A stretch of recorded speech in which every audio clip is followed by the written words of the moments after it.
Bună ziua, sunt dr. Constanța Stanciu și vreau să vă vorbesc astăzi despre legătura dintre sănătatea scalpului și echilibrul emoțional. Te-ai întrebat vreodată de ce mătreața apare sau se agravează în perioadele de stres? Tensiunea psihică poate influența echilibrul scalpului, favorizând excesul de sebum, uscarea pielii și înmulțirea microorganismelor responsabile de mătreață.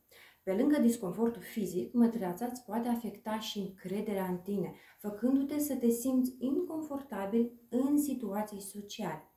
Pentru a combate aceste probleme, Puradoro a creat șamponul antimătreață, o formulă avansată bazată pe ingrediente naturale, recunoscute pentru eficiența lor.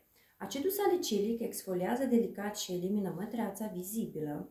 Uleiul de neem, acțiune antifungică și antibacteriană, combatând cauzele mătreții. Oțetul de mere reechilibrează pH-ul scalpului și reglează secreția de sebum. Zinc oxid și niacinamide, care reduc inflamația și calmează scalpul iritat. Aloe vera și uleiul de cocos hidratează și protejează scalpul, prevenind uscarea excesivă. Ulei esențial de arbore de ceai, efect purifiant și calmant pentru un scalp curat și revitalizat. Fără parabeni, fără sulfați sau ingrediente agresive, șamponul Puradoro oferă o îngrijire delicată, dar eficientă pentru un scalp echilibrat și un păr proaspăt, fără mătreață.